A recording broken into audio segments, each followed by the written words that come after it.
Kurt, Chicago. You're in the Wilkow Majority. Hello. Hi. Regarding the last caller, when he said he's worried that he's not going to get his Social Security, there is $2.7 trillion in the surplus for Social Security. Is it perfect? No. Does it need to be tweaked and fixed? Yes. But the spread fear. But why do we have to have it? Why? What is the congressional impetus to say we have to have Social Security? I mean, the constitutional, the constitutional mandate to say we have to have this. Well, that's an argument that we can have. There's nowhere in the Constitution that says we should have Social Security. But to spread rumors that we're not going to have it, that don't get corrected, I go nuts in my car because I'm thinking Well, how do you correct it? Well, people have paid into it, and there's a trust fund that's there. No, there's no trust fund, sir.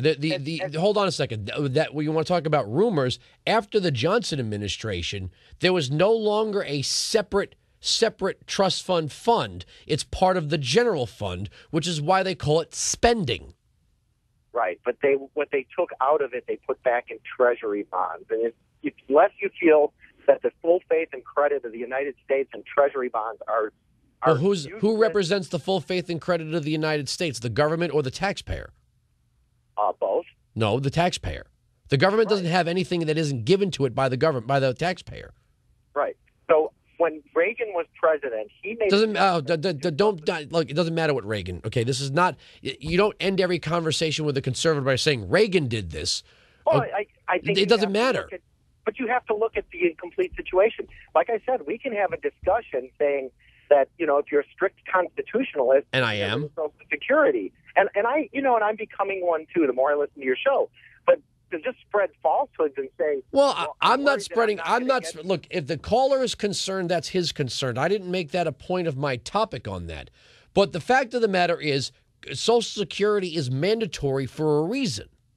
Because if it was made voluntary, it would collapse almost overnight. I understand that.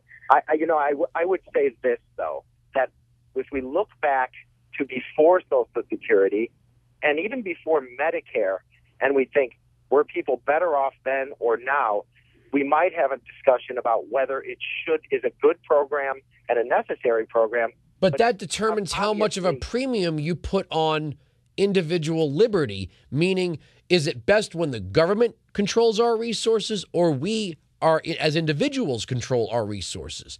It all depends on whether or not you think liberty or the maximum absence of coercion is a premium. And the fact of the matter is the Constitution, leans towards maximum absence of coercion. The fact that social economists exist to tell us that they have all these wonderful ideas about how, our labor should have our fruits of our labor taken from us and put into programs run by them. That is, we're not governed by the whims of social economists.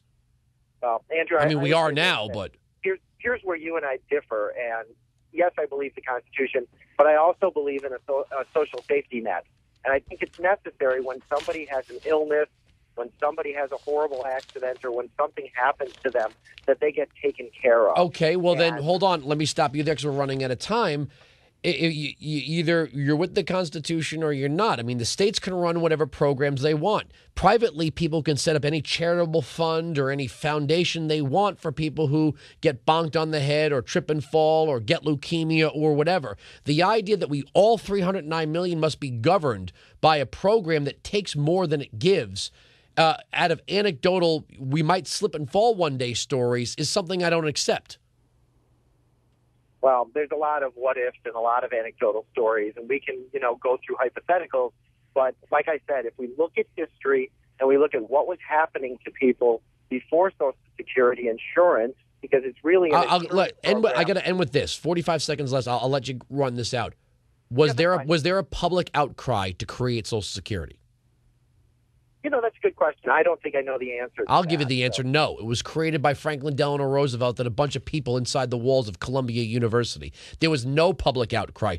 If you don't believe me, Kurt, do your research on that one. You'll find there was nothing about the public being polled or questioned or referred to on the question of should the government run a retirement program. All right, Hannity's up next. TV tonight, 7 p.m., The Blaze, theblaze.com, Dish Network, Channel 212. You want my program? on your TV and you don't have Dish, well, you can get a Roku box, or you can go to gettheblaze.com, gettheblaze.com. SiriusXM Patriot.